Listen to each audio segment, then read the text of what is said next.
Encore quelques secondes. Je vois des gens qui se connectent en direct.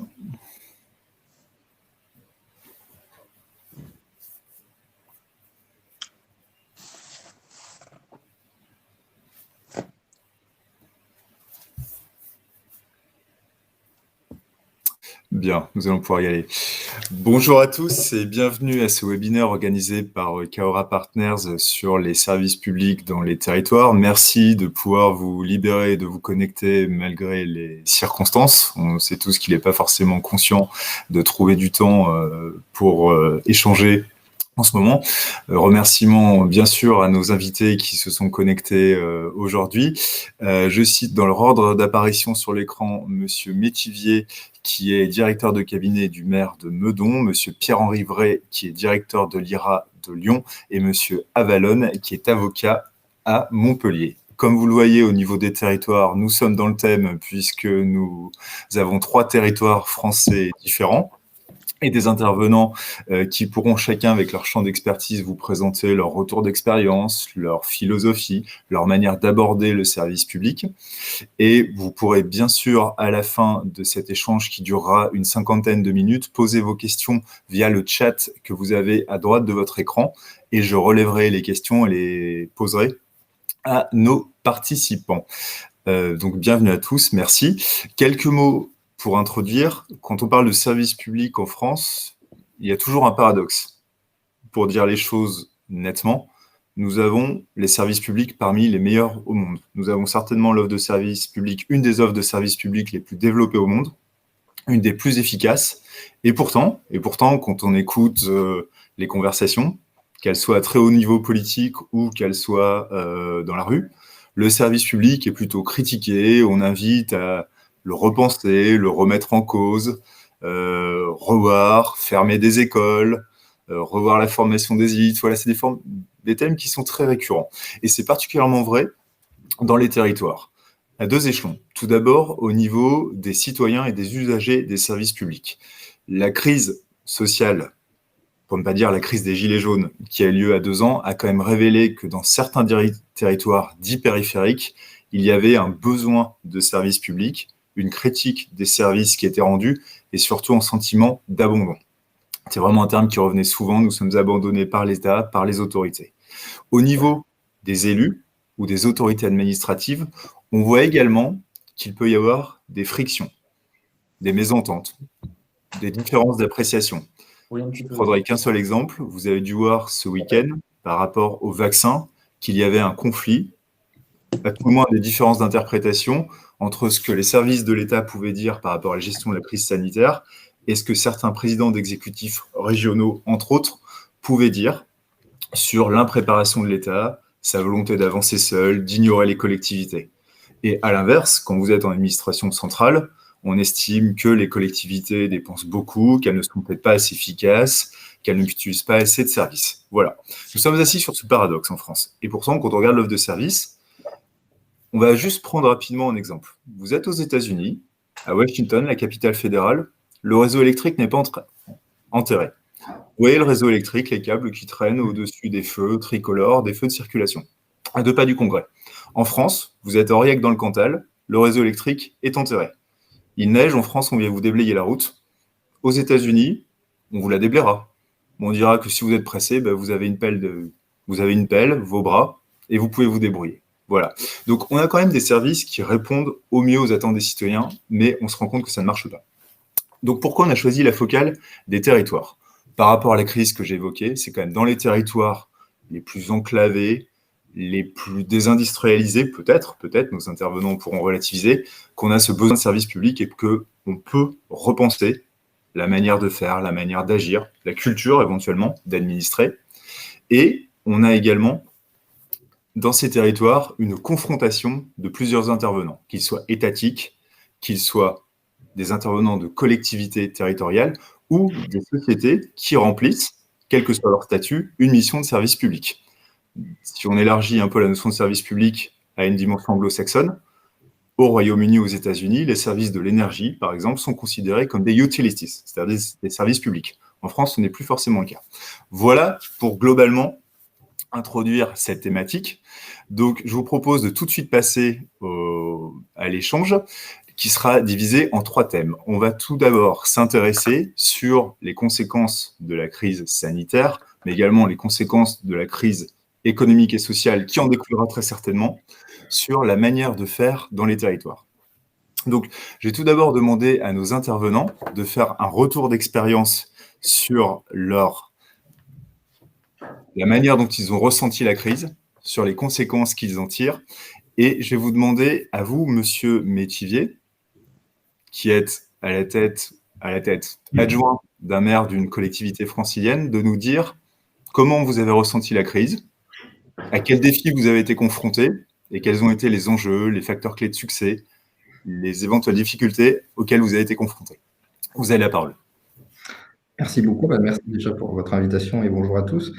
Effectivement, pour me situer un peu mieux, je suis actuellement directeur de cabinet du maire de Meudon et j'étais jusqu'à la fin de l'année dernière directeur général des services de la ville d'Issy-les-Moulineaux, une ville voisine, qui sont 2 territoires relativement identiques de la petite couronne parisienne.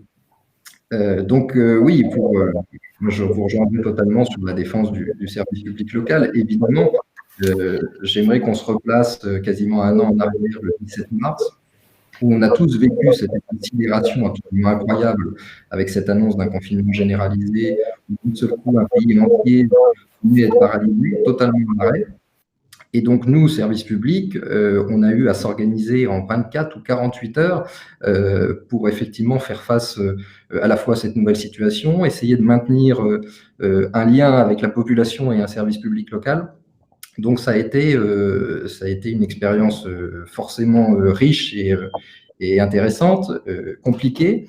Je pense malgré tout qu'on peut se féliciter, c'est qu'à mon sens, l'ensemble des collectivités territoriales de notre pays, et je dis bien l'ensemble, de la plus petite commune jusqu'à la plus grosse agglomération, l'ensemble de ces services publics locaux ont tenu. Il n'y a pas un seul qui a fait défaut. Je crois que la population sait qu'elle peut se retourner systématiquement derrière son maire et l'hôtel de ville. Les mairies n'ont jamais cessé de répondre à la population, n'ont jamais cessé de les épauler. Les CCAS ont continué de tourner. Donc, c'est vraiment une vraie force dont on peut se féliciter, c'est que tout le monde a tenu. Alors évidemment, chacun a tenu et s'est réorganisé de manière différente. Je pense que les collectivités qui avaient engagé déjà une démarche de transformation interne, de dématérialisation, de transformation de leurs pratiques managériales, etc., qui avaient déjà, par exemple, engagé l'initiative du télétravail, celles-ci se sont réorganisées forcément plus rapidement que d'autres qui étaient peut-être à un stade plus en arrière. Malgré tout, l'ensemble des gens ont fini, et on peut critiquer le service public local, mais je crois que depuis le mois de mars 2020, toutes les collectivités se sont mises au télétravail, continuent parfaitement de fonctionner. Voilà, donc ce qui paraissait être quelque chose de propre au domaine privé et aux entreprises, finalement s'adapte très bien, encore une fois avec des adaptations, au service public. Moi, dès le mois de mars 2020, mon service finance et mon service RH, donc 2 services support importants, se sont mis entièrement en télétravail et ont continué de fonctionner comme ça, de confinement en confinement, quasiment jusqu'à la fin de l'année 2020, sans aucun souci particulier, sans pour autant dégrader notre fonctionnement interne. Et paradoxalement, face à cette organisation à distance, on a vu aussi le besoin absolument impérieux de maintenir ce lien local et au contraire de resserrer le lien de proximité avec nos commerçants, avec les acteurs sociaux. Ça a été le grand retour des maisons de santé, notamment, alors je suis moins concerné en périphérie parisienne, quoique, mais les territoires ruraux qui disposaient déjà d'une maison de santé et qui avaient déjà ces centres ont vu effectivement leur choix consacré, puisque ces maisons de santé ont eu un rôle essentiel dans le lien avec la population aussi, autant évidemment pour le dépistage des tests, pour rassurer, pour aiguiller la population. Donc voilà, c'est ces liens de proximité-là, ces liens en matière sociale, de liens aux personnes âgées, de liens aux petits commerçants, qui ont été absolument prépondérants durant cette gestion de crise, cette première phase de gestion de crise. Je dirais que les confinements suivants, chacun s'est adapté. Évidemment, les confinements suivants étaient moins rigides, donc ça n'a pas été la même organisation, mais bien malin celui qui, en mars 2020, sortait son plan de continuité d'activité qui n'était évidemment et qui ne correspondait évidemment pas à la situation de cette crise sanitaire. Donc, il a fallu, là encore aussi, le service public local s'est réinventé immédiatement. On ne reste pas figé sur des grands plans, comme à mon sens peut parfois l'être l'État. On ne reste pas figé sur des grandes choses préécrites à l'avance. On sait s'adapter au fur et à mesure. Moi, j'ai des agents toutes catégories, que ce soit d'ailleurs des contractuels ou des fonctionnaires titulaires, qui se sont mobilisés, toutes catégories, tout grade confondus, qui sont allés prêter main forte au libre-service social, qui sont allés prêter main forte aux commerçants. Donc, si vous voulez, ça a été pour moi une consécration de ce qu'est le rôle d'un agent public. Au-delà même des questions de statut, de ces questions finalement secondaires, les agents publics ont répondu présent, étaient dévoués, étaient professionnels. Donc, tout au long de cette crise, pour moi, ça a été un petit peu une satisfaction de voir que le service public local était et restait le premier service public pour les habitants, clairement. Avec le micro, ça ira mieux. Merci pour cette intervention. Alors, ce qui est intéressant, vous ne l'avez pas dit, c'est qu'on a aussi constaté lors de cette crise que les citoyens faisaient confiance à un échelon d'élus qui était le maire. On le savait, que le maire était de loin l'élu préféré des Français. Mais effectivement, comme vous dites, il y a eu un sentiment où l'on s'est rabattu sur la commune. Et effectivement, il est incontestable que les services publics ont tenu. Ils ont tenu, mais c'est justement ça qui est intéressant, puisqu'en France, on critique très souvent nos services publics et on estime qu'ils sont tout à fait incapables de survivre à ce genre de crise. Bon, la preuve en est qu'ils y sont arrivés. Alors, je vous propose d'élargir un tout petit peu, merci beaucoup pour ce retour du terrain, d'élargir un petit peu la focale. Si l'on peut avoir des éléments de recherche, de comparaison éventuellement avec ce qui a pu se faire à l'étranger, Monsieur Avalon, est-ce que vous pouvez intervenir sur cette thématique-là? Votre regard, vous, comment les services publics ont réagi en France et peut-être comment à l'étranger on a procédé? Est-ce qu'on a fait mieux, pire? Merci beaucoup pour votre invitation, c'est un plaisir et je rebondirai je rebondirai aussi sur la question qui a été posée par Monsieur Prianon dans le chat public. Il est vrai que quand on se pose la question de comment la crise impacte et amène à repenser l'offre de services publics dans les territoires, on se demande de quelle crise parle-t-on? Dans la simple mesure où, depuis 2008, par principe, une crise est un moment particulier de changement. Or, depuis 2008, entre la crise financière, puis la crise des dettes souveraines, puis les crises liées au terrorisme, puis la crise sanitaire, nous ne cessons d'être en crise.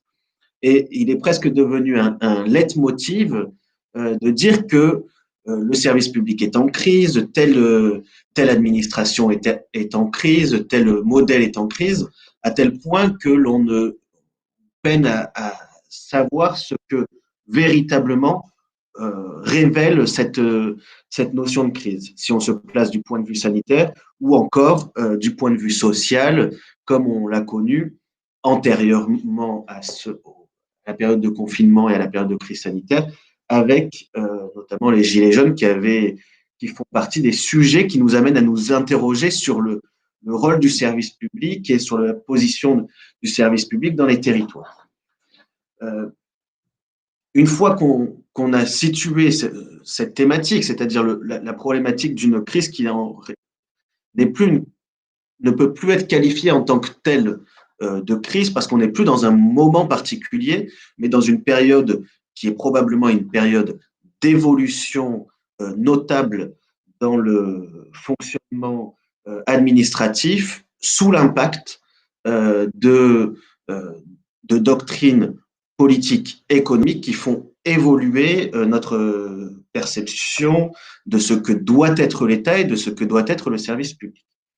Alors, sans rentrer dans une approche historique, on sait simplement un constat qui est globalement partagé, sur lequel on s'accordera, je pense, majoritairement, et qui est de considérer que, à la suite de la période interventionniste d'après-guerre, on connaît depuis le premier choc pétrolier et avec une accentuation notable depuis la fin des années 90, début des années 2000, une période qui est une période, me semble-t-il, que certains qualifieront de contraction de l'État et du service public, d'autres qualifieront plutôt de période de rationalisation ou, plus poliment peut-être, de recherche d'une meilleure efficacité, d'une meilleure efficience, de davantage de performance. Bon. Ce qui est certain, c'est que, ce qui me paraît certain, c'est qu'à minima, depuis le début des années 2000, on a entamé en France un mouvement assez net de recherche de performance publique et de réorganisation administrative qui s'est manifestée en matière financière dès 2001 avec la loi organique relative aux lois de finances, et puis dans l'administration de manière générale, avec la revue générale des politiques publiques, la mission d'appui à la performance, etc. Ces éléments qui sont de nature à montrer qu'il y a une recherche d'une meilleure efficacité et d'une réorganisation administrative. Ces éléments de recherche de davantage de rationalité dans la gestion de notre administration et de nos services publics ont amené toutefois un certain nombre de critiques, et vous le soulignez en introduction. Si on peut considérer que nous avons un service public parmi les meilleurs au monde, il n'en demeure pas moins que ce service public est en cours de réorganisation, et les tensions que nous avons pu constater, notamment par exemple avec la fermeture de certains sites de la Direction générale des finances publiques, avec des tensions sur les fermetures de sites, avec des fermetures de certaines administrations dans des territoires parfois sans concertation avec les administrations publiques locales, parfois avec des décisions prises de manière non concertée, y compris entre ministères, peut amener à certaines difficultés et certaines frustrations. Ce qui s'est passé notamment avec les Gilets jaunes, il y a maintenant un mouvement qui a été entamé quand même depuis maintenant plus de 2 ans.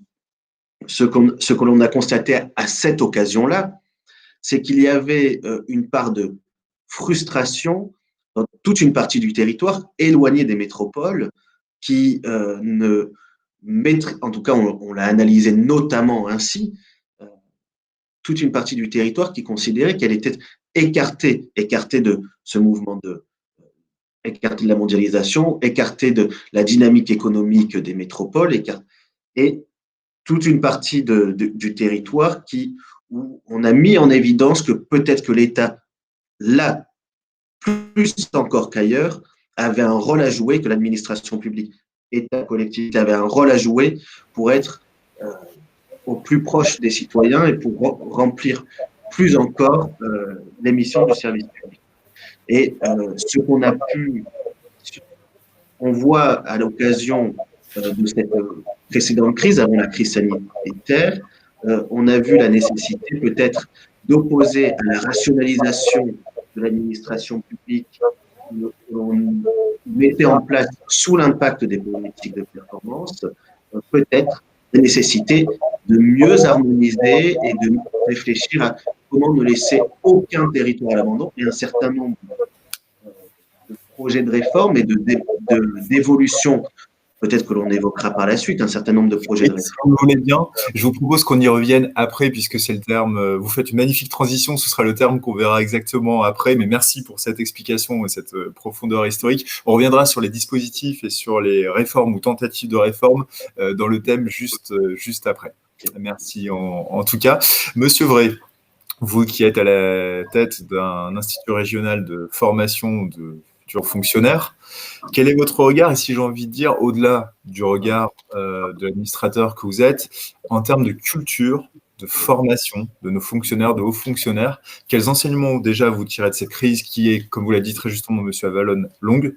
Ce n'est pas d'aujourd'hui qu'on passe de la crise ou la supposée crise des services publics. Et quels enseignements vous en tirez sur la remarque générale qui a pu être faite d'ailleurs par un participant, c'est qu'on a des agents qui sont épuisés. Que font les managers? Bien. Bonjour à toutes et à tous. Je suis évidemment ravi d'avoir été sollicité à nouveau par Cahora pour évoquer avec vous, avec les intervenants et avec les auditeurs, la thématique proposée de l'avenir des services publics dans les territoires. Cette thématique est fondamentale, tant dans le contexte actuel, qui est évidemment, on l'a rappelé, celui de la crise sanitaire, que dans celui de l'agitation sociale, que le pays a connues, notamment en 2018 et 2019. Alors, je suis supposé, comme vous l'avez dit, intervenir sur les différents sujets évoqués sous l'angle de l'adaptation de fonctionnaires aux missions qui leur sont confiées en tant que directeur d'un institut de recrutement et de formation de cadre A par les ministères et leurs services déconcentrés. J'élargirai peut-être de temps à autre, si vous voulez bien, donc mon champ d'investigation au travers du prisme de l'administrateur de l'État local que je fus et que finalement je pourrais peut-être un jour redevenir. Alors, je tâcherai d'être le plus concret possible, susciter l'échange tant avec les deux intervenants qu'avec les auditeurs qui nous font l'amitié d'être parmi nous ce matin. Bien, alors, donc, voilà. La focale, il y a absolument aucun problème. Voilà. Donc, concernant cette thématique, comment repenser l'offre de services publics en temps de crise, eh bien, il me semble que jamais l'offre de proximité n'a été plus nécessaire, justement par le besoin de protection ressenti par les populations souffrant de sentiments d'isolement. L'administration territoriale de l'État, dont les cadres sont formés et affectés par nos soins dans les services déconcentrés, est de ce point de vue un acteur de proximité majeur. Tout d'abord par le souci du service rendu aux usagers, qui est inculqué dans des écoles de formation d'administration comme la nôtre. Ensuite, par la nature des missions exercées. Tout ce qui est soutien à l'ingénierie territoriale, appui aux acteurs locaux au montage de projets de développement complexes, ça fait partie des missions de beaucoup de fonctionnaires de l'État qui agissent sur le terrain, dans les préfectures de département, dans les sous-préfectures et dans la plupart des services déconcentrés. Alors nous les formons évidemment en ce sens, en liaison avec les employeurs, et tant dans la posture d'écoute que par la compétence technique en pilotage de politique publique, leur rôle d'assemblier territorial, politiquement neutre, est souvent apprécié et plus qu'utile, je dirais même qu'il est indispensable. Alors pourquoi ce ressenti de relatif délaissement des territoires périphériques, tel qu'évoqué en particulier il y a quelques années par le géographe Christophe Guilly? Les raisons sont pour moi multiples et résultent tant de choix d'aménagement que d'options de géographie et d'organisation administrative. Ça a été dit. Le fonctionnaire d'État que je suis a pu constater que la régionalisation des moyens et des compétences, déjà antérieure à la création des grandes régions que nous connaissons, a parfois fait perdre à l'État des moyens d'intervention au niveau départemental ou infradépartemental. Le démantèlement, la restructuration, la fusion de nombreuses structures territoriales de l'État au début des années 2010 ont pu brouiller un certain nombre de repères pour les élus locaux, voire pour les chefs d'entreprise ou pour les citoyens en général. Alors l'incarnation de l'État local en a peut-être été un petit peu altérée, alors que parallèlement, pour des raisons de recherche d'efficience, la concentration des moyens s'est faite au profit des métropoles, là où l'impact des actions sur l'emploi, des actions de l'État sur l'emploi, en matière financière et budgétaire en particulier, était peut-être la plus visible. Alors peut-être qu'on est allé un peu trop vite, trop loin, sans suffisamment écouter le sentiment de délaissement ressenti par les populations des zones les moins densément peuplées. Il aurait fallu aussi peut-être mieux expliquer qu'un bureau de poste ou une recette perception, ou encore plus sensible, un groupe scolaire, voire une maternité qui accueille des usagers en nombre insuffisant, perd aussi en qualité et donc en attractivité de population, population qui, dans les territoires les plus fragiles, continue à évoluer dans le sens d'une plus grande exigence, ne l'oublions pas. Nous sommes parfois au croisement finalement d'injonctions assez contradictoires. D'un côté, des dépenses publiques qui ne sont pas extensibles sans obérer l'avenir des générations futures, mais d'un autre, un besoin de proximité qui rend difficile certaines économies d'échelle, lui-même l'expression de la nécessité de conserver un lien social particulièrement nécessaire, je pense, en temps de crise. Et si vous le permettez, je vais juste vous interrompre et je vous laisserai reprendre. Pour répondre à ça, on a estimé que pour résoudre la quadrature du cercle, pas du siècle, peut-être pas, en gros, on dépense moins, mais on met des fonctionnaires sur le terrain. Il y a eu un mouvement, je ne sais pas si vous voulez en parler brièvement à la suite de la crise sociale des Gilets jaunes, qui a été de dire on va prendre des fonctionnaires de la centrale et on va les mettre sur le terrain. Et notamment du côté de Bercy, on a mis quelques fonctionnaires de la centrale de Bercy à Guéret dans la Creuse, par exemple, en très symbolique. Est-ce que c'est une solution selon vous? Est-ce que c'est de l'affichage? Ouais, je comptais y revenir justement dans un deuxième point, c'est la problématique de la réallocation des moyens. Alors, je parlais tout à l'heure un petit peu des maisons France Service, si vous voulez. Mais en effet, il y a des ministères comme le ministère des Comptes publics qui ont été en pilote en matière de réallocation de moyens, en matière de réallocation de moyens humains dans les recettes perception en particulier. La problématique, c'est de savoir si cette démarche est complètement interministérielle, complètement partagée. C'est vrai qu'il y a eu un ministère qui a été très, très en pointe là-dessus.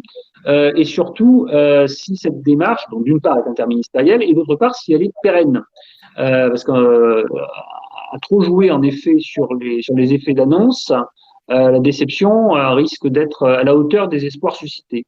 Donc, moi, je mets un tout petit peu en garde sur cet aspect-là. Il faut vraiment que dans la durée, ces politiques soient pérennes et soient confirmées année après année, gouvernement après gouvernement, pour que le choc en retour ne soit pas trop vif et trop fort. Voilà. Donc, c'est simplement un élément de réflexion citoyenne là, que je voulais effectivement partager avec vous. Mais c'est une démarche qui va en effet qui est positive, qui va en effet dans le sens d'un rapprochement des administrations et des fonctionnaires en particulier, des acteurs de terrain et des usagers surtout. Elle est un petit peu contre-intuitive par rapport à ce qui a été engagé depuis les années 2010, c'est-à-dire une rationalisation des moyens sur le territoire par une régionalisation, une structuration. Mais en effet, on observe depuis quelques temps maintenant une prise de conscience des effets un petit peu négatifs que cette régionalisation et cette recentralisation a pu produire sur véritablement la qualité la quantité de services et donc la qualité de service sur le terrain. Mais tout ça est à mettre en perspective avec ce que je disais. Mais il faut d'ailleurs que l'activité soit présente, l'activité économique en particulier, pour que ces services puissent fonctionner dans des conditions de qualité suffisantes à partir d'un seuil d'usagers, d'un seuil de clientèle finalement, qui leur permettent d'exercer leurs activités et leurs compétences dans les meilleures conditions possibles. Merci. Donc, effectivement, on va passer tout de suite aux actions concrètes qui ont été mises en œuvre. Si vous voulez juste un retour citoyen de l'animateur de ce webinaire que je suis, effectivement, on est quelques-uns ici à avoir été formés dans des écoles, voire même soi-disant grandes écoles de services publics. Et dans les années 2008, on nous apprenait qu'il fallait mutualiser au possible, que la sous-préfecture, qui avant était à une demi-journée de cheval, allait plus depuis qu'on était passé à l'automobile. Oui, certes. Et effectivement, on s'est rendu compte 10 ans après qu'on n'avait peut-être pas tout à fait les bons schémas de pensée. Effectivement. Bien, je vous propose tout de suite. Donc là, on a introduit sur nos regards, nos retours d'expérience, des thématiques générales qui, je pense, parlent à tous nos participants. Je vous propose maintenant de se centrer avec un regard beaucoup plus opérationnel sur les dispositifs qui ont été mis en œuvre. Donc très brièvement, pour les présenter, l'État, les services publics locaux n'ont quand même pas attendu les crises pour agir et pour se repenser. Ça, c'est faux, même si les crises sont des accélérateurs, bien entendu. Je vais citer quelques dispositifs sur lesquels je vous propose de revenir brièvement. On a tout d'abord les maisons France Service, donc qui sont la continuité de dispositifs déjà existants, mais avec des services qui se rajoutent et qui bénéficient notamment de l'apport du numérique. J'aimerais bien avoir également votre vision sur la numérisation des services publics. Ces maisons font aussi appel à des prestataires privés. Là aussi, j'aimerais bien votre regard. Est-ce que c'est efficace? Est-ce que ça apporte un réel service? Comment on gère ça? Dans les maisons France Service, par exemple, vous avez Engie. On considère en gros que le gaz est aussi un service public. Et j'aimerais également avoir votre regard sur d'autres dispositifs ou sur vous, ce que vous voudriez voir se mettre en place dans les territoires avec votre regard de chercheur ou votre regard opérationnel. Pour citer brièvement quelques dispositifs, on a le dispositif Action Cœur de Ville qui a voulu revitaliser les centres-villes, remettre au goût du jour les petits commerces, le commerce de proximité, ne pas tout transférer au niveau du commerce sur les ZAC, à la périphérie des villes. On a les dispositifs territoires d'industrie dans des territoires en crise. On aide les chambres d'industrie, les différents acteurs avoir accès aux infrastructures. Voilà, tout ça, ça existe. Est-ce que ça marche? Est-ce que c'est de l'effet d'annonce? Si ça marche, pourquoi? Qu'est-ce qu'on peut améliorer? Je vous propose de commencer tout de suite par vous, Monsieur Vray, sur ces dispositifs existants. Ensuite, je céderai la parole à Monsieur Avalon. Et Monsieur Métivier, on avait convenu que comme la partie était peut-être un peu plus territoire périphérique et que Meudon n'en faisait pas forcément partie, il serait moins dissert sur cette partie-là. Monsieur Vray, vous avez la parole. Oui, ce que je disais tout à l'heure, c'est pour faire un petit peu la transition, c'est que cette problématique d'allocation de moyens, en effet, doit être complètement interministérielle. Et concernant, et là, on est au-delà de l'interministériel, on est dans l'intersectoriel. Vous avez rappelé que les secteurs privés, les services privés sont parfois des services aux populations qui sont indispensables. En effet, la mise en France de service, de ce point de vue-là, joue un rôle tout à fait important. Mais quelque part, Maison France Service, c'était la généralisation, parce que tout ne vient pas de nulle part, hein, sur l'ensemble du territoire, à raison d'une par canton, des maisons de service public qui avaient été lancées à une échelle plus modeste, bien que relativement significative même, dès 2010. Il y avait également d'anciennes maisons de service public, plus ponctuellement réparties sur le territoire, qui existaient dès les années 90. Mais là aussi, on peut penser en effet que ce genre de politique qui a vocation à rapprocher l'usager des services publics de toute nature et des services de toute nature, j'ai envie de dire, pour rendre les territoires périphériques plus attractifs. Il n'y a pas que les services publics qui rendent les territoires attractifs, et bien tout ça va évidemment dans le bon sens. Mais alors, au-delà des intentions politiques louables et certainement très adaptées aux circonstances, j'ai envie de dire que tout est dans le faire maintenant. Et comme souvent, le diable est dans les détails. Et l'usager, c'est bien normal, jugera aux réalisations concrètes. Et nous, c'est bien le message qu'on fait passer aux nouvelles générations de fonctionnaires à responsabilité qui agissent et qui ont vocation à agir sur le terrain quand ils sont affectés dans les services déconcentrés. Vraiment qu'ils soient concrets, qu'ils se soucient du détail et qu'ils soient attentifs aux résultats et au service à l'usager du service public. Et ça, comme je le disais, au-delà de la communication ou de l'effet d'annonce. Je crois que cette posture d'esprit de service, attentive au cas par cas et à l'humain, j'ai envie de dire, au-delà des procédures, c'est aussi ça, la justification de la présence des fonctionnaires de l'État dans les régions ou dans les départements. À défaut, on pourrait finalement, à moindre coût, y substituer des producteurs nationaux de normes et finalement de l'intelligence artificielle pour leur application. Mais l'administration française, et notamment l'administration de l'État, au plus près de l'usager, ce n'est pas ça du tout. Voilà ce que je voulais dire très simplement sur ces sujets. Si je peux revenir sur ce que vous dites avec deux éléments, l'un d'actualité et l'autre qui est un peu plus mon regard personnel. J'ai fait une école de service public, Sciences Po pour la nommer. Je n'avais aucune intelligence opérationnelle. Je maîtrisais parfaitement les arrêts du Conseil d'État, les grandes règles des finances publiques, les relations État-collectivité. Je savais par cœur ce que faisait un préfet, un maire, un président de conseil départemental. Vous me mettez dans une maison de service public, maintenant j'y arrive. J'ai 10 ans d'expérience. À la sortie de l'école, je doute de mes capacités à vraiment répondre aux demandes des usagers, à part les accueillir poliment. Ça, c'est le premier regard que j'ai. J'espère que les choses ont quand même évolué depuis. La deuxième chose, c'est par rapport aux apports éventuels du privé. Pendant la crise sanitaire, on avait besoin de desservir le territoire en masque lors du premier confinement. Il y a eu quand même un exemple qui a interrogé. Nos acheteurs de l'État, ou plutôt des hauts fonctionnaires, ont contacté des pays étrangers, des fournisseurs de masques pour acheter, ça n'a pas marché. Et l'État a dû faire appel à des prestataires privés, des acheteurs de grands groupes privés, Carrefour par exemple, je ne vais pas faire de la publicité à qui que ce soit, mais pour acheter. Et là, ça a marché. Donc, Monsieur Vray, je vous rendrai la parole de manière à distribuer un petit peu à tout le monde, mais vous, quel regard vous en tirez comme ça? Certes, vous l'avez dit tout à l'heure, Monsieur Métivier, les services publics interviennent, sont dévoués. Je pense que nous avons vraiment des fonctionnaires qui sont extrêmement dévoués et qui font tout ce qu'ils peuvent. Ça il n'y a pas de doute. Mais il y a quand même parfois, on se dit, là, ça fait mal au cœur. Voilà. Monsieur Avalon, est-ce que vous pouvez nous donner votre regard? Merci.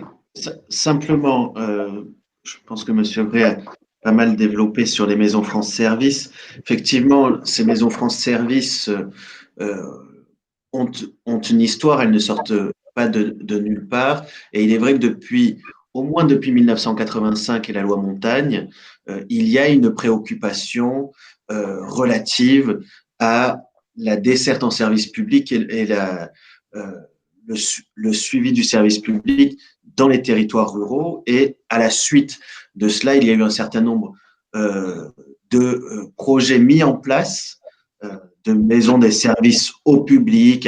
Il y a eu un certain nombre de dénominations, à tel point que ces maisons France Service, à part quelques nouveaux guichets que l'on voudrait y mettre, ressemblent quand même de très près à ce qui préexistait aux maisons du service, aux maisons des services au public, au MSAP, qui existaient déjà pour plus de mémoire, on était en 2018 à plus de 1310 ou 1300 et 1340 maisons de ce type en 2019, en tout cas selon les données qui ont été données par le gouvernement au moment de l'annonce de ces maisons France Service. Donc, pour l'essentiel, le déploiement de ce projet de maison France Service va s'appuyer sur ce qui préexistait. Une inquiétude toutefois, c'est que il n'y a, au moment où on annonce ces maisons France Service, pas encore de schéma directeur décidé au niveau départemental, de telle sorte qu'on va surtout s'appuyer sur l'existant. Et bien qu'il y ait un intérêt certain à ce type de dispositif, notamment en permettant qu'il soit porté par des opérateurs privés, une association peut monter une maison France Service, ce qui peut quand même permettre aussi à l'initiative privée d'agir au niveau local, et puis également aux collectivités territoriales. Si une association peut le porter, on imagine facilement une collectivité territoriale imaginer ce type de dispositif et porter ce type de dispositif, notamment en territoires ruraux. Eh bien, il n'y a pour l'heure pas encore de schéma véritablement directeur permettant de réfléchir à l'implantation, à la structuration de ce réseau. Ne manque pas d'interroger concernant son efficacité. Effectivement, je rejoins M.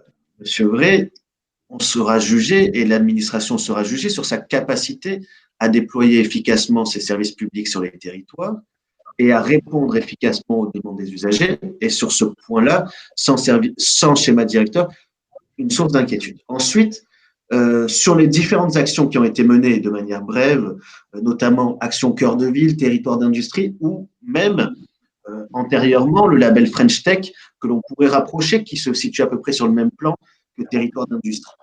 Sur Action Cœur de Ville, voilà un projet qui est lancé fin d'année 2017, qui vise à fédérer à la fois l'ANA, les collectivités territoriales, la Caisse des dépôts, Action Logement, et puis même les opérateurs privés sur les territoires, avec un certain nombre d'objectifs, revitaliser le commerce, améliorer l'habitat et requalifier les espaces publics. Voilà un projet qui vient utilement compléter, à mon sens, ce qui existait dans les quartiers plutôt avec l'ANRU, en territoire urbain, et qui vient utilement compléter a priori le dispositif de rénovation et de restructuration et de requalification des espaces urbains. En revanche, l'une des potentialités de ce projet Action Cœur de Ville était, à la différence de l'ANRU, plutôt que d'avoir une action qu'on pourrait qualifier de top-down, descendante de l'État qui vient dire que avec un dossier monté évidemment par les collectivités, mais au lieu d'avoir une action descendante, on avait la potentialité d'avoir un projet où le local porte son projet de rénovation, et on se rend compte à l'analyse que entre un projet Action Cœur de Ville et un autre, il n'y a rien de plus ressemblant entre deux dossiers d'Action Cœur de Ville, quel que soit le type de collectivité qui le porte, que l'on soit en région parisienne ou dans mon département de l'Hérault. On se rend compte que là, les dossiers sont montés de la même façon et il n'y a pas véritablement de personnalisation encore. Chacun essaye vraiment de se calquer sur le cadre qui est qui est donné. Et là, sur ce point-là, peut-être on pourrait réfléchir sur ce projet Action Cœur de Ville, comment on fait pour que les territoires puissent davantage s'approprier, qu'on n'ait pas une action descendante où finalement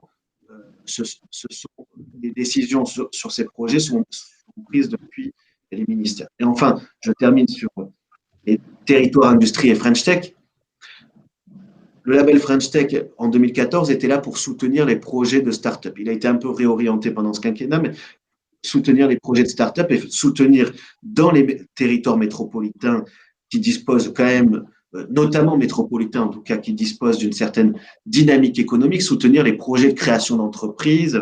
Le label territoire d'industrie se positionne sur le même plan, mais au lieu de soutenir ceux qui sont un petit peu les leaders presque du nouveau monde de la Startup Nation, là on est dans un projet qui est lancé en 2018. On verra les résultats. Pour le moment, il y a un certain nombre de critiques qui sont émises, mais depuis novembre 2018, on a eu un certain nombre d'éléments qui perturbent la mise en place de ce projet. Mais territoire d'industrie, l'intérêt est quand même manifeste, c'est qu'il permet, dans des territoires plutôt actuellement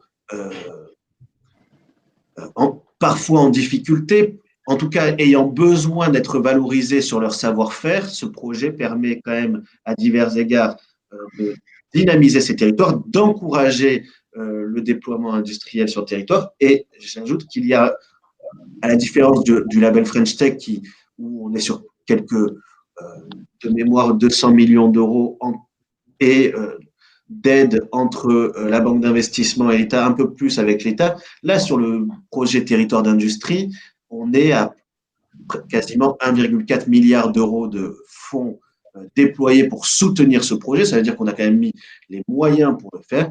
Après les résultats, effectivement, il va falloir qu'on attende un petit peu pour avoir des retours d'expérience pertinents sur ce projet. Je vous remercie. Alors, je vois que le temps passe et qu'on a quelques questions. Donc, comme je disais en début de webinaire, pour les personnes qui n'étaient pas connectées, les questions, je les note bien, on les prendra après. On prendra 10 minutes pour répondre à toutes les questions que je vois dans le chat. Monsieur Métivier, vous voulez intervenir? Je pense qu'en plus, son intervention n'est pas mal, puisqu'au regard de ce que vous avez dit, c'est en général quand il faut fluidifier ou il faut sortir un petit peu des clous, des formulaires à remplir, que les cabinets interviennent.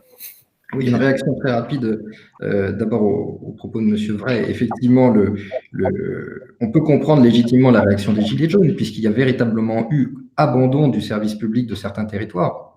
Le désengagement de l'État était réellement significatif. Je viens d'ailleurs d'une région, ma famille est originaire de l'Indre et de la Creuse, donc c'est quelque chose qui était palpable. On comprend bien d'ailleurs tout l'enjeu de remettre ces maisons France Service, et on invite évidemment ceux qui les recréent à venir voir n'importe quelle commune pour voir comment fonctionne un service de proximité. La vérité, c'est que le désengagement de l'État n'a pas été corrélé à une compensation du service public, notamment par des biais numériques. L'État a fait un très gros travail ces dernières années de ce point de vue-là qui était remarquable, mais à l'époque du désengagement, ce n'était pas le cas. Donc il y a vraiment eu rupture à ce moment-là dans les territoires du service public. Le premier point. Pour répondre à M. Avalon, effectivement, la question de la compétence développement économique est symptomatique du chaos institutionnel français, c'est-à-dire que tout le monde est compétent en développement économique, sauf les communes, les intercos, les régions, les métropoles, l'État évidemment. Donc, vous imaginez l'empilement de formulaires, de prestations, d'aides absolument fantastiques. Au final, personne n'y comprend plus rien. Et le seul qui pourrait justement être l'acteur qui clarifie et qui remette un peu d'ordre dans tout ça, et qui est l'interlocuteur premier des chefs d'entreprise et des acteurs locaux, c'est la commune, qui évidemment n'intervient pas dans ses compétences de développement économique. Moi, je le regrette tous les jours et je le vis tous les jours, mais je pense que dans les territoires ruraux, c'est encore plus significatif. Il faut sans cesse pousser nos intercommunalités, pousser nos régions à clarifier et à mutualiser, d'ailleurs à communiquer entre elles pour essayer de se coordonner. Ça va aller d'ailleurs de dispositifs qui vont de la subvention à l'achat de vélos électriques, comme à la subvention pour création d'entreprises, start-up, etc. Il y a aujourd'hui un certain nombre d'aides qui sont positives, mais l'illisibilité en fait de ces dispositifs et du service public en général obère totalement l'efficience de ces dispositifs. Donc encore une fois, s'il y avait une vraie déconcentration et une vraie décentralisation au profit de l'acteur de proximité, qui est la commune, Je pense qu'on gagnerait, d'un point de vue financier, puisque ça éviterait une certaine dilution des moyens, on gagnerait d'un point de vue humain et on gagnerait aussi d'un point de vue de l'efficacité. Alors, vous offrez une magnifique transition avec le thème suivant qui portait justement sur les regards sur les communes et sur les mutualisations, leurs conséquences, sur les interactions État-collectivité. Donc, merci. Je dis juste pour introduire ce thème, et c'est là où votre position est aussi intéressante. Je l'ai dit d'entrée de jeu, le but de ce webinaire n'est pas d'avoir un échange sur la politique.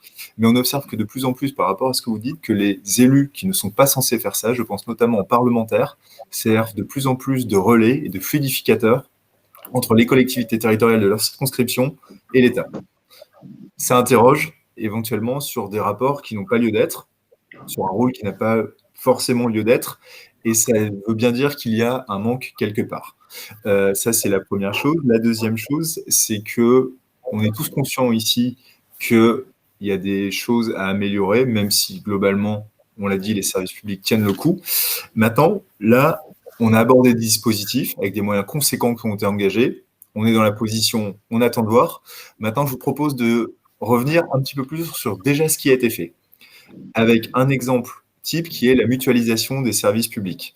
Pour rapidement introduire, mais je pense que ça parlera à tout le monde, on avait un éparpillement des communes, on a créé les intercommunalités et petit à petit, on s'est dit qu'au sein de ces intercommunalités, on allait de plus en plus mutualiser les services et de transférer les services de l'échelon communal, comme vous le disiez, à l'échelon intercommunal. J'aimerais avoir votre regard là-dessus. Est-ce qu'il faut continuer à aller plus loin? Est-ce qu'il faut mutualiser un échelon supérieur?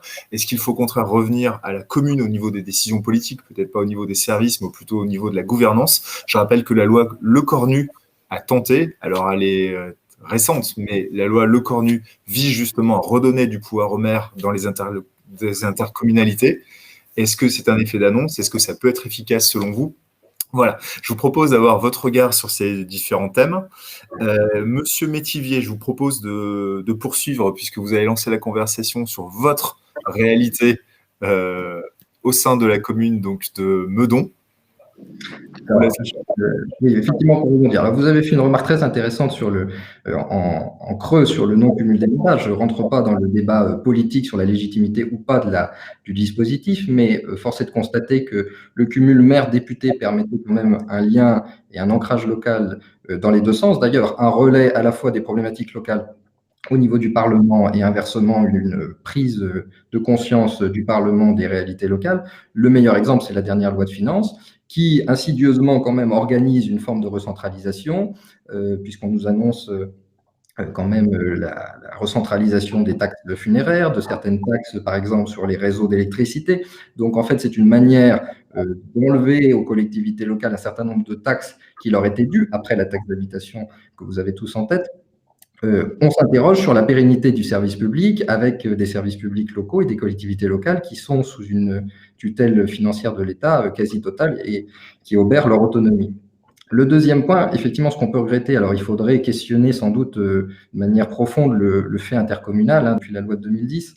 On peut regretter, alors on parlait du développement économique, mais je pense que c'est valable pour d'autres compétences, on peut regretter en fait la volonté d'uniformisation de l'État. C'est-à-dire que je pense que selon les territoires et les collectivités devraient être libres de décider ce qui est transférable ou ce qui ne l'est pas. Je m'explique. En petite couronne parisienne, typiquement, la compétence développement économique devrait rester du ressort des communes qui ont la taille et les capacités pour la gérer, ce que n'est pas capable de faire l'intercommunalité. À l'inverse, par exemple, tout ce qui relève de l'assainissement, la gestion des déchets, a toute sa pertinence en matière intercommunale, de gestion d'un niveau intercommunal. Donc, il y a des transferts de compétences imposés par la loi qui sont totalement réussis, typiquement sur l'eau, sur l'assainissement, sur les déchets, et il y en a d'autres qui sont un échec total. Le développement économique, mais on pourrait aussi parler du développement durable. Les intercommunalités ont beaucoup de mal. Et là encore, parce qu'en développement durable, tout le monde est capable d'intervenir, tous les échelons. Les intercos ont beaucoup de mal à se démarquer et à sortir des grands plans stratégiques pour faire du développement durable au concret, au local. Donc voilà, ce qu'on peut regretter, c'est finalement que la loi soit trop rigide et en voulant trop organiser, finalement, désorganise l'efficience du service public, à mon sens. Merci. Monsieur Vray, votre regard sur ce qui vient d'être dit et sur Oui, c'est effectivement cette intercommunalité à la carte, en théorie, est relativement séduisante. Il faut savoir qu'en France, c'est Tocqueville qui le disait, on a la passion de l'égalité. Et cette distinction géographique en fonction du seuil démographique, elle est théoriquement intéressante en effet. Est-ce que pratiquement, je dirais, elle serait effectivement validée par l'ensemble des élus, par la représentation nationale, par les citoyens eux-mêmes? Je ne sais pas. C'est une véritable problématique. Mais j'ai l'impression en matière de structure intercommunale, de liaison entre la communalité éventuellement, ou le niveau de collectivité idoine et l'usager, un petit peu au milieu du gué depuis quelques années, avec un nombre de tentatives qui ont été faites pour rationaliser les services, rationaliser en effet l'eau, l'électricité, l'assainissement, l'ordre alimentaire, etc. Mais le fait effectivement d'avoir privé les communes d'un moyen d'agir, notamment les grandes communes, je pense qu'en effet je m'étais à raison, de moyens d'agir très concrètement sur le terrain, il faudra certainement réinterroger cette politique. J'ai le sentiment, vous avez cité en effet les orientations de monsieur Le Cornu, que la réflexion est tout de même en cours, et surtout que en temps de crise, on a bien vu, véritablement, c'est le Premier ministre a parlé du couple maire-préfet pour essayer de gérer les crises au moment les plus difficiles. Ce couple doit pouvoir fonctionner. C'est bien le maire, c'est-à-dire l'élu territorial de terrain qui est au contact avec ces populations, avec leurs angoisses et leurs problématiques qui sont bien sollicitées par un autre élu, un autre fonctionnaire de terrain, un autre acteur de terrain important, qui est le préfet, notamment le préfet de département, que depuis les années 2010, on a souhaité effectivement à certains moments, on a souhaité relativiser l'action en le soumettant à une forme de coordination ou de direction du niveau régional. Je pense que cet aspect très opérationnel, on en voit maintenant tous les effets bénéfiques, notamment en temps de crise. Ça a été vrai particulièrement au niveau de l'État. On s'est interrogé sur la création des agences régionales de santé à une époque, dont on voit qu'elles sont questionnées. C'est vrai que les DAS, en matière opérationnelle en particulier, sous l'autorité des préfets de département, fonctionnent très bien. En matière de crise, j'ai envie de dire parfois small is beautiful. En matière de gestion et en matière de planification, c'est peut-être en matière de planification en particulier, c'est peut-être un petit peu différent. En matière opérationnelle, plus on est près du terrain, mieux ça fonctionne. Et ça réinterroge également au niveau des services de l'État la création des très grandes régions, des 13 grandes régions de 2015-2016 qui ont été calquées en fait sur le niveau des collectivités territoriales, et dont on peut maintenant s'interroger sur l'opportunité. Mais certainement la réflexion va croître et prospérer dans les mois et les années à venir, une fois qu'on sera sorti de la crise pandémique actuelle. C'est bien possible, en effet. Merci pour cette intervention. Je vous propose qu'on en reste là pour les thèmes qu'on avait proposé d'aborder. De toute façon, on va y revenir au creux des questions qui sont posées. On a des questions notamment sur l'impact de la crise, je dirais même des crises, sur les finances locales et des moyens de compensation qui sont prévus par l'État. Je laisserai s'exprimer qui veut sur le plan de relance, sur les dotations. Certaines communes, je pense, voient leur DGF baisser drastiquement. D'autres, à l'inverse, la voient augmenter avec la réforme qui a été engagée il y a quelques années. Il y a une question également que je trouve intéressante sur les établissements scolaires comme vecteur de collaboration État-collectivité. Alors là, je pense que l'actualité on est en plein cœur de l'actualité avec les débats qu'on a sur les cantines scolaires. On a également des questions sur l'intervention du secteur privé. On a des questions sur le numérique. Donc, je vous propose qu'on y revienne. Monsieur Avalon, vous avez peu parlé sur la dernière séquence. Tout d'abord, sur l'école, les vecteurs en fait, de collaboration État-collectivité, quel rôle peut jouer l'école ? Puisque l'école permet de faire parler tout le monde autour de la table. Vous parliez tout à l'heure, monsieur Vray, de la proximité. Quand il y a un souci à l'école, là, tout le monde est directement concerné et tout le monde se réunit rapidement. Je vous laisse la parole, monsieur Avalon. Je vous remercie. J'aurais préféré répondre sur les finances locales. Mais... Je vous répondre également sur les finances locales, ne vous inquiétez pas. Non, alors attendez, j'essaye de reprendre la question. Je l'ai vu passer sur l'école. Je vous la redonne, c'est les établissements scolaires comme vecteur de collaboration État-collectivité, point d'interrogation. Vous avez 4 heures. Merci. Beau cadeau, je crois, de Jean-Emmanuel Prianon sur les écoles vecteurs de collaboration. Non, simplement, sur ce point, effectivement, on est au cœur, sur ces établissements, sur les écoles, de structures qui font intervenir de toute façon l'État et les collectivités, ne serait-ce que par la répartition des compétences et parce qu'on a des agents enseignants qui sont, pour l'essentiel, rémunérés par l'État, dirigés par le rectorat au niveau local et où les locaux sont traités et les temps périscolaires traités et examinés par différents niveaux de collectivité. Donc, on est typiquement dans le type de structure qui exige une collaboration État-collectivité.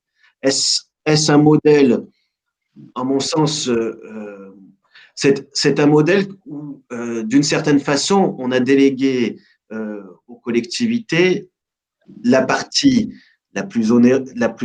enfin une partie très onéreuse, l'entretien des structures, les investissements relatifs à l'entretien de ces structures, et au moment où on leur a délégué au niveau communal les écoles primaires et maternelles, au niveau départemental les collèges et au niveau régional les lycées, on n'a pas forcé, on leur a délégué avec des ressources qui allaient avec, qui ne tenaient pas compte de l'état de vétusté au moment où on leur a transmis la gestion de ces biens avec un certain nombre d'investissements à y réaliser. Alors, de mon point de vue, si c'est un modèle, oui, c'est un modèle en ce que c'est un modèle qui permet de voir qu'il y a une collaboration nécessaire, mais c'est aussi un modèle qui illustre très bien ce qui s'est passé au moment des transferts de compétences, parce que on a transmis des crédits pour compenser ces transferts de compétences relatifs à la gestion de ces établissements scolaires, et les crédits accordés ne tenaient pas forcément compte des futurs investissements qui devraient être réalisés et pour faire face à la vétusté de ces locaux. Donc sur cet aspect-là, c'est un exemple pour le meilleur comme pour le plus critiquable de la décentralisation et des transferts de financement qui allaient avec. Merci. Donc, je vous redonne la parole juste après sur les questions proprement financières. Au-delà de cet exemple de l'école, on a différents dispositifs qui ont été revus. Je parlais rapidement de la DGF. Monsieur Mitivier, j'imagine que sur la commune de Meudon, c'est plutôt à la baisse. Alors, je parle pour la petite couronne parisienne, nous cherchons la DGF, hein, elle a disparu pour nous. C'est quelque chose qui est maintenant historique, mais en tout cas, dans les faits, non, la DGF est quasi éteinte maintenant dans nos territoires. Ça peut justifier sans doute par une richesse supérieure à d'autres territoires plus défavorisés. Malgré tout, c'est ce qui est terrible, c'est que finalement une dotation claire de l'État direct aux collectivités pour les soutenir disparaît. Et comme je le disais tout à l'heure, au contraire, d'autres taxes annexes, au contraire, sont recentralisées. Donc, c'est un système un petit peu pervers, en fait. C'est assez hypocrite, la situation actuelle. La situation des écoles dont a parlé M. Avalon est très intéressante. La collaboration se fait en général très très bien au niveau entre les communes et l'éducation nationale. Il y a des projets éducatifs qui sont montés, il y a un certain nombre de choses, vraiment de beaux projets, que ce soit d'ailleurs bâtimentaires, avec parfois même des projets architecturaux de rénovation d'écoles.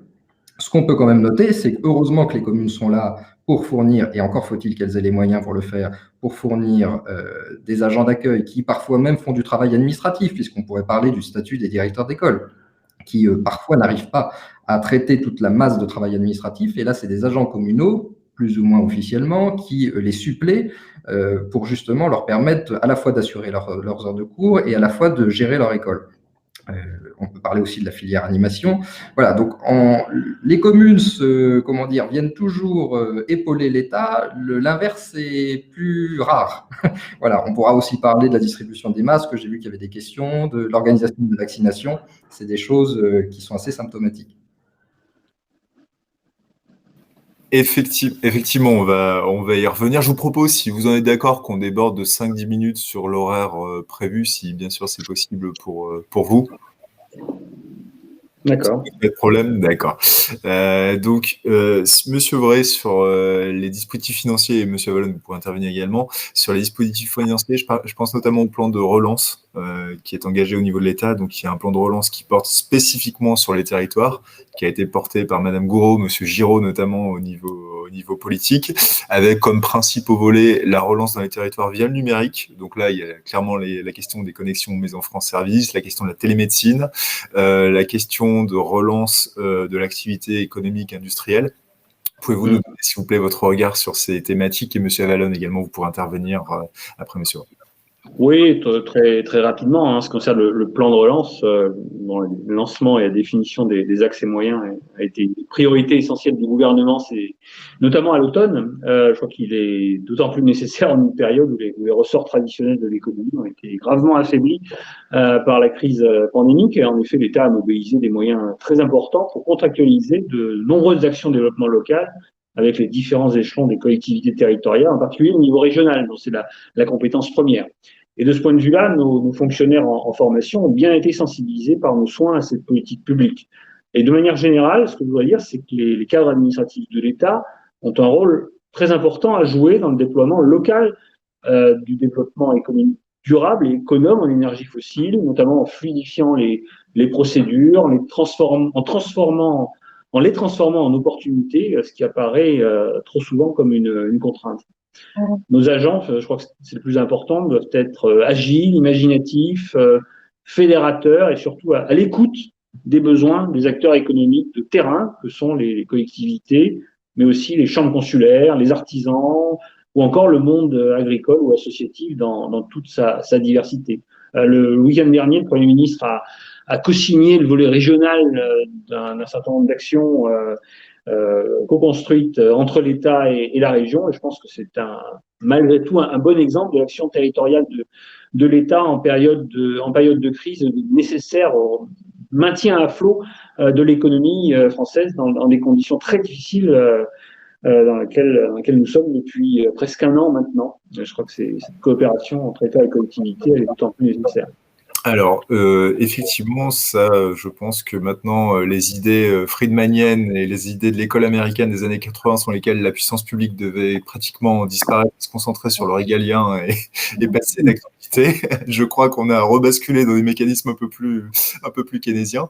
Monsieur Avalon, est-ce que vous pouvez intervenir également sur cette thématique budgétaire? Je vois également qu'il y a des questions sur la loi 4D. Alors oui, on peut peut-être en parler brièvement, notamment sur la mutualisation, sur la double gestion des gestionnaires au niveau État-collectivité, si vous voulez réagir. Monsieur Avalon, je vous laisse la parole. Oui, alors, on ne va pas rentrer dans un très long débat, mais on pourrait discuter sur l'abandon complet des doctrines du New Public Management. Je pourrais nuancer un petit peu, mais bon. Je voulais répondre sur une des questions qui a été posée tout à l'heure sur l'impact de la crise sur les finances des collectivités locales et des compensations d'État prévues. Et malheureusement, pour l'heure, en tout cas, il n'y a rien qui a été voté de la sorte, ni décret d'avance sur la question, ni rien permettant d'ouvrir des crédits venant compenser les efforts consentis par les collectivités locales relatifs à la crise que nous vivons, que ce soit les efforts qui ont été consentis par les collectivités, par exemple pour approvisionner leur territoire en masques, on l'a vu notamment ici avec mon département, où le département et la métropole ont essayé d'approvisionner les habitants en masques, notamment lors du premier confinement. pour l'heure. Et sur ce qui est en train d'être mis en œuvre aujourd'hui, où un certain nombre de collectivités essayent de pallier ou d'accompagner les difficultés rencontrées pour la mise en place de la vaccination. Pour l'heure, il n'y a pas de crédits qui ont été débloqués à cet effet. Et c'est bien que la question soit posée parce que s'il n'y a pas une démarche extrêmement insistante pour arriver à débloquer des crédits venant compenser l'effort consenti par les collectivités territoriales sur ces aspects-là, je pense qu'il n'y aura pas de déblocage de crédits supplémentaires et que là où les collectivités, dans la poursuite d'un intérêt public local, ont fait l'effort d'accompagner, eh bien, il faudra qu'elles fassent des efforts par ailleurs dans leur construction budgétaire pour économiser, notamment en fonctionnement, pour arriver à rééquilibrer leur budget là où il y a eu des difficultés. Et donc, sur cet aspect-là, malheureusement, pour l'heure, l'État n'a pas débloqué de fonds venant pallier les efforts des collectivités. C'est un point qui est important, à mon sens, à souligner, s'agissant de la crise sanitaire. Ensuite, pour la loi 4D, je vous relaisse la parole. Merci. Alors, la loi 4D, je vous avoue que j'ai un peu peur d'en parler parce que je maîtrise 3D qui sont décentralisation, déconcentration et différenciation, mais j'oublie à chaque fois le 4e, donc je vous laisserai le soin de le citer. Si vous voulez avoir rapidement, Monsieur Métivier, peut-être un mot sur la loi 4D, sur vos attentes par rapport à cette loi. Et je vous propose après, on va encore prendre maximum 5 minutes, de peut-être revenir sur l'efficacité opérationnelle. On parle beaucoup de moyens, de structure. Maintenant, concrètement, on fait pour que les usagers aient un parcours usager qui leur soit adapté, qui soit orienté rapidement vers des dispositifs, la vaccination, par exemple, l'accès aux soins. Voilà, comment on peut améliorer ça dans les 5 minutes qui nous restent? Si on pouvait arriver à tenir, ce serait parfait. Je vous remercie. Monsieur Métivier, je vous laisse la parole. Le 4e D, décomplexification. Effectivement, il y en a bien besoin dans ce pays. Je vois des questions notamment, et c'est lié concernant les gestionnaires. Un projet, il y a 2 ans, porté par Gérald Darmanin, ministre du Budget, avait été d'intégrer les gestionnaires au sein des collectivités, avec une petite part de compensation, mais les collectivités auraient pris à leur charge les coûts de fonctionnement. Mais c'était un vrai projet intéressant, justement, pour faciliter le travail entre le gestionnaire et l'ordonnateur. Malheureusement, ça n'a pas abouti. Si, je n'ai pas regardé en détail encore l'avant-projet de loi sur 4D, mais si c'est dans cet avant-projet, c'est formidable. C'est une belle idée. Je dirais que oui. Typiquement, pour vous donner l'exemple le plus actuel, qui est celui de la vaccination. La vaccination, l'État a dit, c'est nous qui gérons, c'est nous qui commandons les vaccins et c'est nous qui gérons en fait cette logistique. On pressentait qu'on allait nous refiler le bébé comme on l'a fait pour la distribution des masques, je vous rassure, ce qui n'a pas manqué d'arriver. Donc effectivement, on a organisé nos centres de vaccination, on est maintenant prêts. On a bien compris d'ailleurs que l'ensemble des frais liés au centre de vaccination, hormis bien sûr le coût des médecins et des infirmiers, serait pour les collectivités, donc le personnel administratif, la sécurité, l'ensemble de la logistique, ça va du transport des vaccins à l'organisation du centre et la communication du centre. Et là, on se retrouve sur une situation totalement aberrante, qui est celle où l'État nous dit, via les préfectures et les ARS, nous avons des commandes de vaccins qui arrivent au compte-gouttes, et voilà la dotation de vaccins territorialisée, 6 000 vaccins cette semaine pour les Hauts-de-Seine, 100 à 200 doses de vaccins par commune. Donc vous imaginez, c'est quelque chose d'assez infime, mais on peut l'entendre, soit c'est défaut de livraison. Et par contre, à l'inverse, cette dotation territorialisée n'est pas indexée sur une prise de rendez-vous territorialisée. Donc en fait, ce qui se passe, c'est que nos 100 ou 200 doses sont majoritairement prises par les habitants de Paris qui viennent dans nos communes limitrophes s'inscrire via Doctolib et se faire vacciner.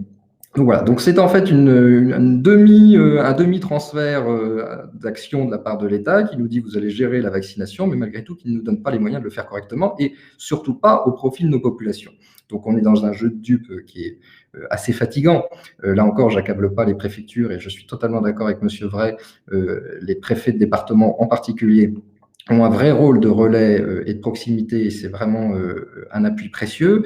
On pourrait par contre beaucoup plus critiquer le fonctionnement des ARS qui sont beaucoup trop loin du terrain et pour le coup qui sont une mauvaise déconcentration. Voilà, c'est tout ça. Si ce projet de loi 4D pouvait remettre à plat, mais de manière non biaisée, je dirais, ces règles de fonctionnement, ça serait formidable. J'espère que l'ensemble des acteurs locaux seront entendus ou au moins écoutés. Merci. Pour conclure, je vous propose, merci, et bien entendu, si nos participants, invités souhaitent échanger, vous pourrez le faire. De toute façon, la vidéo sera en ligne, je le précise, et on laissera la possibilité également de revenir plus en détail sur tout ce qui a été dit. J'aimerais juste conclure sur une chose qui me parle peut-être un petit peu plus, parce que j'ai été confronté à ce problème, et je vois qu'on a eu des remarques d'intervenants qui ont été confrontés au même problème. Quand on parle de services publics dans les territoires, il y a les moyens financiers, il y a l'infrastructure, il y a aussi les femmes et les hommes. Ces territoires qui sont les plus en crise, on parlait de crise des territoires en début d'intervention, vous avez cité l'Indre, la Creuse, je peux vous parler de mon Auvergne avec l'Allier et le Cantal où je vais régulièrement. Comment on fait pour y mettre de jeunes fonctionnaires sortis d'école de l'IRA de Lyon, par exemple, qui soient motivés, qui soient compétents, qui aient les conditions financières et les facilités familiales pour pouvoir s'installer dans ces territoires? Monsieur Vray, si vous souhaitez intervenir. On ne vous entend plus. Effectivement, le micro était éteint. Non, c'est une bonne question et un sujet auquel on est confronté depuis pas mal d'années avec de jeunes fonctionnaires, en particulier notamment les anciens étudiants qui ont passé le concours d'entrée, qui sont surtout très attirés par l'administration parisienne pour des raisons d'opportunités de carrière ou de souhait de ne pas se retrouver isolés en milieu professionnel et personnel en particulier. Donc là, après, c'est vraiment une question de relationnel, managérial entre eux et nous, sur la manière de présenter les métiers en particulier, on a parlé de métiers de gestionnaire d'établissements scolaires, qui sont des métiers absolument passionnants. On a du management, on a des responsabilités, on apprend les relations avec les collectivités locales au travers de l'autorité régionale ou départementale qui gère les personnels ou qui fait les investissements. Donc là, après, l'humain est très important là-dedans. Hein. C'est vraiment un travail de persuasion, d'explication, de présentation des métiers également par les différents employeurs. Très important qu'ils s'investissent, les employeurs, les ministères, les rectorats, les administrations déconcentrées dans la présentation des métiers, dans tout l'intérêt qu'il y a à attirer les fonctionnaires débutants, les cadres débutants dans les territoires et faire en sorte que l'évaporation ne se fasse pas au profit de Paris ou de la région parisienne, comme c'est parfois un peu trop le cas, en effet, pour les jeunes fonctionnaires célibataires, entre guillemets, parce que pour les plus anciens qui sont déjà plus avancés en âge et en famille, le coût du loyer en particulier est assez dissuasif. Mais pour rebondir sur une question qui était posée il y a quelques instants, est-ce que véritablement la politique de déconcentration et d'affectation prioritaire des agents sur le terrain par rapport à une affectation centrale se retrouve au niveau des postes proposés en sortie d'IRA? J'ai envie de dire pas encore. Pas encore. Je disais tout à l'heure que c'était important que ce soit une problématique interministérielle qui soit posée. Là, typiquement, on a le ministère des Comptes publics qui a mis le paquet sur les recettes perception il y a de ça 1 ou 2 ans. Malheureusement, les recettes perception, il y a assez peu de cadres administratifs. C'est essentiellement d'anciens élèves de l'ENFIP, l'École nationale des finances publiques. Donc, on n'est pas directement concerné. Et en matière de GPEC, en matière de plan GRH des différents ministères, on ne peut pas encore dire que les effets de cette annonce se soient concrètement réalisés. Donc, il faut être un petit peu patient certainement sur le sujet, mais c'est une perspective qu'il faut avoir. Et le terrain, il n'y a rien de mieux, à mon avis, pour devenir un bon fonctionnaire polyvalent et surtout attaché, je veux dire, à la qualité du service rendu. C'est le plus important au-delà de la production de normes qui n'est qu'une des facettes du métier de bon fonctionnaire. Merci pour cette intervention, Monsieur Aval. Je vais vous proposer de conclure. Alors tout d'abord, tout à l'heure, je vous ai un petit peu tendu la perche de manière provocatrice sur le conflit entre keynésiens et Friedman ou sur les différentes écoles de pensée du service public. Il y a une chose dont on a peu parlé, et c'est normal puisqu'en France, on conçoit les choses ainsi, c'est d'abord l'État qui intervient et éventuellement le privé peut intervenir. Bon, quand même, il y a eu depuis plusieurs années, depuis notamment la RGPP, une contraction du nombre de fonctionnaires ou du moins une diminution de certains moyens. Vous, au regard des recherches que vous avez pu mener, d'éléments de benchmark que vous avez avec l'étranger, il y a des pays où, je rappelle, la notion de service public n'existe pas, ce qui a beaucoup posé à la France d'ailleurs au sein de l'Union européenne quand on a cherché à définir ce qu'est un service public. Comment vous voyez les choses? Quelles sont les évolutions possibles du secteur public français dans ses relations avec le secteur privé? En quoi le secteur privé peut lui amener de la compétence qu'il n'a peut-être pas, et pas seulement des ressources et des bras quand il n'a plus suffisamment de bras pour agir?